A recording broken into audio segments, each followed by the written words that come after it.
Assalamualaikum everyone. Good morning. How are you today? Okay, before we start, we say basmalah together and then praying before study. Bismillahirrahmanirrahim. Rabbi zidni ilman warzuqni fahman. Ya Allah, increase me in knowledge. Hari ini kita belajar di subtema 2 pada pembelajaran 4 dan 5. Buka halaman 79. Poin ayo belajar. Indonesia merupakan negara berkembang dengan jumlah penduduk yang besar. Kegiatan ekonomi di Indonesia sangat beragam. Beberapa daerah Indonesia terdapat industri yang menghasilkan berbagai barang jadi untuk memenuhi kebutuhan manusia. Industri merupakan kegiatan ekonomi yang dilakukan untuk mengolah bahan mentah menjadi bahan setengah jadi atau barang jadi yang memiliki nilai tambah untuk mendapatkan keuntungan. Contohnya usaha perakitan seperti perakitan motor dan usaha reparasi juga merupakan bagian dari industri. Hasil industri tidak hanya berupa barang, tetapi juga dalam bentuk jasa.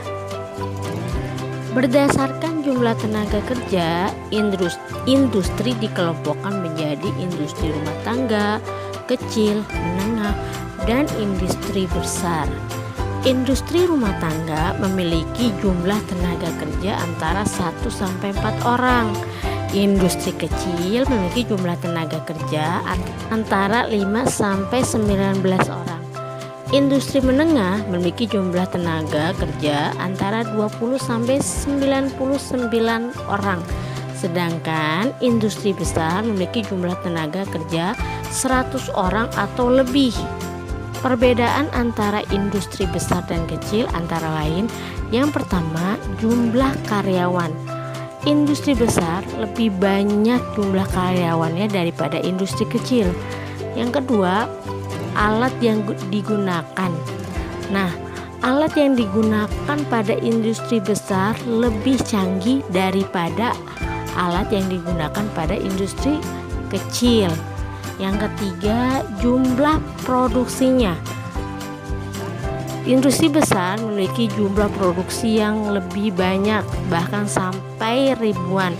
Sedangkan jumlah produksi industri kecil hanya puluhan barang atau jasa yang telah dihasilkan.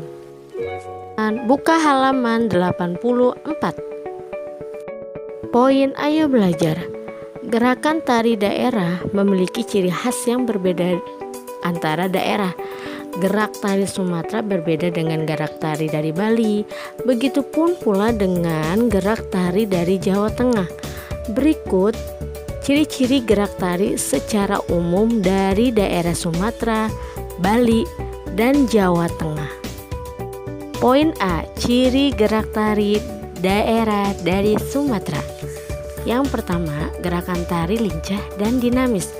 Artinya, gerakan tari tersebut sangat bergerak cepat.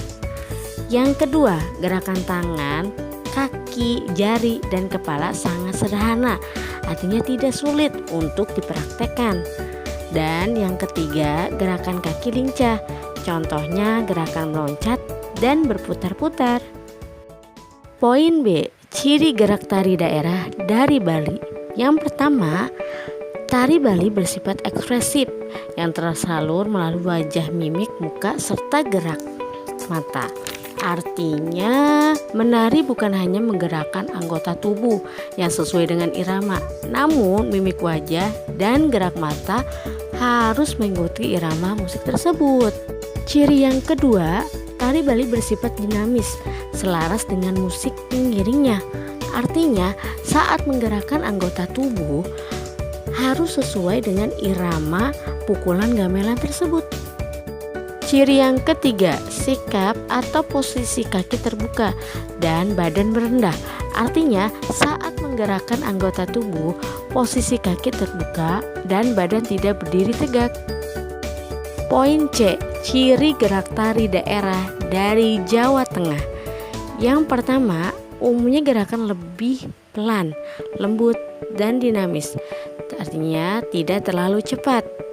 Ciri yang kedua, gerakan lengan, kaki, jari, dan kepala lebih rumit.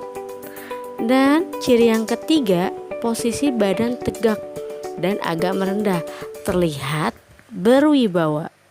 Oke, I think enough for today. Selesai, hamdalah. Alhamdulillahirobbil alamin.